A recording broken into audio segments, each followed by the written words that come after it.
नमस्कार दोस्तों, मैं हूं आपका दोस्त जीत और आप मुझे एडवोकेट रणजीत सिंह घाटगे के नाम से भी जानते हैं। आज ही टॉक्स में आपका बहुत बहुत बहुत स्वागत है। हमने पिछले वीडियो में देखा था कि किस तरीके से कौन कौन से फ्रॉड हमारे साथ हो सकते हैं। आज मैं थोड़ा सा फिशिंग के बारे में आपको बताऊंगा। एक लिंक आपको आ जाती है आपके मोबाइल पे और उसके साथ एक मैसेज होता है कि आपका बैंक अकाउंट वो जो है वो ब्लॉक हो सकता है अगर आपने जल्दी से जल्दी जो है अपना केवाईसी अपडेट नहीं किया। तो केवाईसी में आपके जो मतलब आइडेंटिफिकेशन के जो डॉक्यूमेंट्स होते हैं, ज़्यादातर आधार कार्ड वगैरह, तो वो जाके आपको उस लिंक पे उसको अपग्रेड करना है और आप वो लिंक उसको ये करिए, ओपन करिए और वहाँ आपने जो भी वो और ये आपको उसमें ये लिखा होगा कि ये आपके बैंक से ये मैसेज आया है, ऐसे उसमें लिखा होगा और आपके बैंक के डिटेल्स उसमें आपको भरने के लिए कहा जाएगा। तो आप लिंक वो खोलने की कोशिश करते हो तो आपको पता चलता है कि लिंक खुलती नहीं है और जब जैसे ही आप वो कोशिश कर रहे हो आपको एक कॉल आ जाता है। कॉल तो जो आता है वो फिशिंग करने वाले का ही होता है, आप ये ध्यान में रखिए।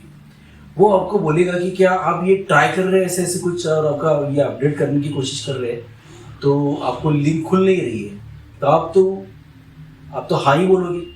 हाँ कहने के बाद वो आपको कहेगा कुछ अपलोडिंग इतना ज़्यादा हो रहा है हमारे यहाँ पे और वेबसाइट जो है वो स्लो हो रहा है, अपलोडिंग नहीं हो रहा है, कई लोगों की ये जो है वो तकरार है। और आप ऐसा करिए कि मैं मैन्युअली आपका ये सारा जो है वो सारा मेरे इसमें कर देता हूँ, आपको लिंक की बात छोड़ दीजिए। और जल्दी से जल्दी अगर आपने ये केवाईसी जो है आपका वो नहीं किया तो आप देखो आपके बैंक अकाउंट्स वगैरह जो बैंक अकाउंट वगैरह जो है ब्लॉक हो जाएगा, तो आप पैसे नहीं निकाल पाओगे उसमें से, ट्रांजेक्शन नहीं कर पाओगे जब तक ये आपका केवाईसी अपडेट हो नहीं जाता। आपको पता होना चाहिए नो यूर कस्टमर, इसका जो शॉर्ट फॉर्म है वो है केवाईसी। तो बैंक को अपने कस्टमर के बारे में, क्लाइंट के बारे में पता होना चाहिए ऑथेंटिकली। तो ये केवाईसी जो है वो बैंक को हमको देनी पड़ती है, अपडेट भी करना पड़ता है। ये ज़रूरी है कि अपडेट भी करना पड़ता है, लेकिन ये लिंक के ज़रिए जब हम अपडेट नहीं कर पाते तो हम डर के मारे कि मेरा अकाउंट ब्लॉक ना हो जाए और मेरे पैसे उसमें अटक न जाए, तो हम क्या करते हैं, वो सामने वाले जो फ़ोन कॉल कर रहा है वो फ्रॉडस्टर जो है उसकी बात मानना शुरू कर देते हैं। वो कहता है आपके बैंक डिटेल्स सब दीजिए, OTP आएगा, आपका नाम वगैरह बताइए और आधार कार्ड नंबर बताइए, आप बाकी के डिटेल्स वो अपने आपके पर्सनल डिटेल्स ले लेगा और बोलेगा OTP दीजिए तो मैं अपडेट कर देता हूँ। और ये सारी चीज़ें मैं मैन्युअली यहाँ पे अभी भर रहा हूँ, मतलब भर दूंगा मैं, और आप चिंता मत करिए। तो आप ये सारी चीज़ें उनको बता देते हैं, OTP दे देते हैं और उसके बाद जब वो बातचीत ख़त्म होती है वो कहेगा आपसे कि बहुत बहुत आपका धन्यवाद है, आपने हमें ये सारी चीज़ें बताई और आपका ये जो केवाईसी अपडेट है वो हो गया है, आप बिल्कुल चिंता मत करिए। तो फ़ोन रख देता है। उसके बाद चंद ही मिनटों में आपको आपके फ़ोन पे मैसेज आ जाता है कि बहुत बड़ी रकम आपके अकाउंट से दूसरे किसी के अकाउंट में ट्रांसफ़र हो चुकी है। तब आपको पता चलता है कि कुछ गलत हो गया है। आप जिसने वो जो कॉलर है उसको आप फिर से फ़ोन लगाने की कोशिश करते हैं, वो उठाता नहीं है। तो इस तरीके से आपको पता चलता है कि आप ठगे जा चुके हैं।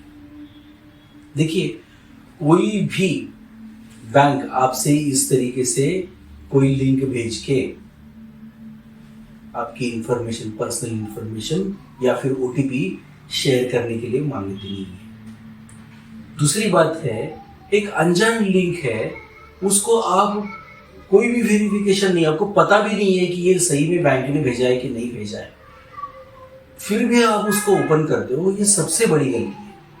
उसको ओपन करने की कोशिश भी नहीं करनी चाहिए आपको।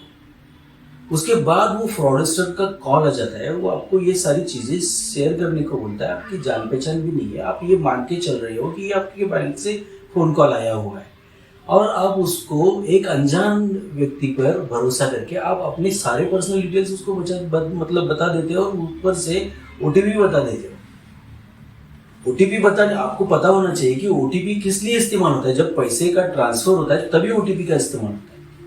आपका केवाईसी अपडेट करने के लिए इसकी कोई जरूरत नहीं है, फिर भी आप ये करते हो, तो ये नहीं करना चाहिए। सबसे आसान तरीका है केवाईसी, आप जाके आपके बैंक में जाके, जो नज़दीकी ब्रांच है उसका, जहाँ पे आप हमेशा ट्रांजैक्शन करते हो, वो बैंक में जाके आप वहाँ पर ये करो और अपना केवाईसी वहाँ पर जाके सबमिट करो और बोलो कि ये केवाईसी मैं सबमिट कर रहा हूँ। बैंक में जाके पर्सनली जाके वहाँ पे बैंक में ये केवाईसी सबमिट करो। अगर ज़रूरत है तो आप ये लिंक के बारे में भी अपने बैंक में, अगर लिंक आती है तो उसको उठाना, उसको खोलना है, कुछ करना है कि नहीं करना है, आपके नज़दीक में जो बैंक है वहाँ जाके आपका जो भी रिलेशनशिप मैनेजर है उसके साथ में बैठ के उसको डिस्कस करके फिर वो करना है। आपको पता चलेगा जाके।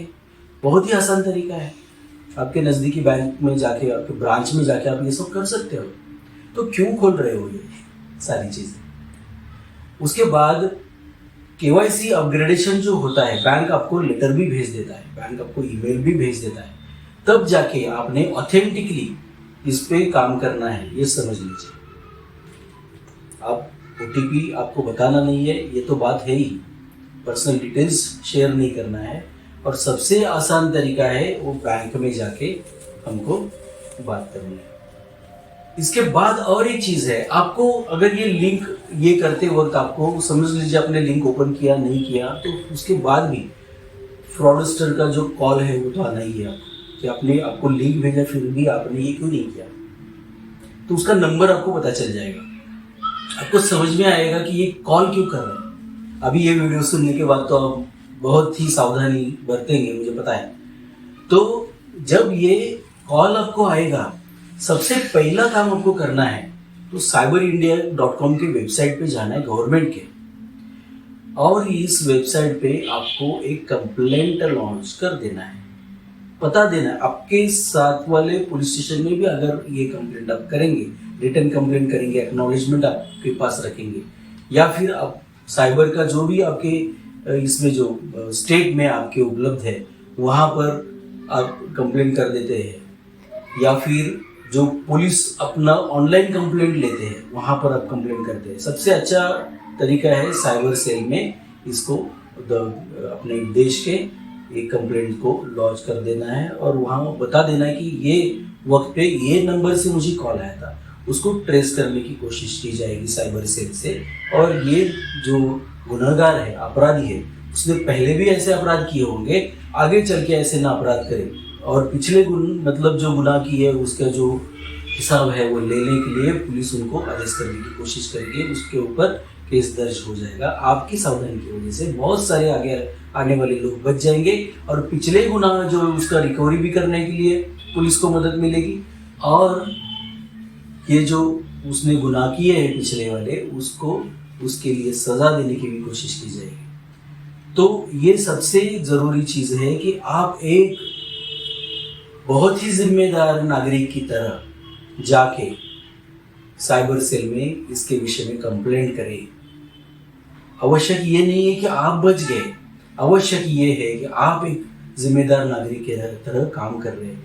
देशभक्ति और कहीं नहीं मतलब होती, आप मेरी बात समझिए। ये ज़रूरी नहीं है कि आप सीमा पे जाके ही अपनी देशभक्ति जो है वो दिखाएं, पड़ोसी मुल्कों को दिखाएं। आप ये बात समझ लीजिए कि जब आप आपके घर से बाहर निकलते हो, दरवाजे के बाहर आपका देश शुरू हो जाता है। जैसे आप आपके घर में रहते हो, जिस तरह से अपने घर की सारी चीज़ों को संभालते हो, उसी तरीके से अगर आप आपके घर के बाहर जाके आप दरवाजे के बाहर उसी तरह अपना घर समझ के इस देश में बर्ताव करेंगे तो बहुत सारी चीज़ें हैं वो देश में बदल सकती है। जैसे कि ये गुनहगार पकड़े जाएंगे और क्राइम रेट जो है वो कम हो जाएगा। हम लोग पैसा जी जान लगा के कमाते हैं, और जो ये जेब कतरे होते हैं, ये जो फिशिंग करने वाले होते हैं, ये नाइजीरियन क्राइम करने वाले होते हैं, बैंक फ्रॉड्स करने वाले होते हैं, वो चुटकी बजाते ही कुछ सिर्फ दिमाग लगा के क्रिमिनल, और आपकी जो सावधानी है उसमें से आप जब निकलते हो उसका फ़ायदा उठा के आपके जेब से पैसे निकालते हैं, तो ये अच्छी बात नहीं है। हमको बहुत ही जागरूक रहना है दोस्तों, और जागरूक रहिए, सुनते रहिए। आरजी टॉक्स में बहुत सारी चीज़ें मैं आपको बताता रहूँगा, मिलते रहेंगे। Please like, share, comment and subscribe RG talks. Thank you very much.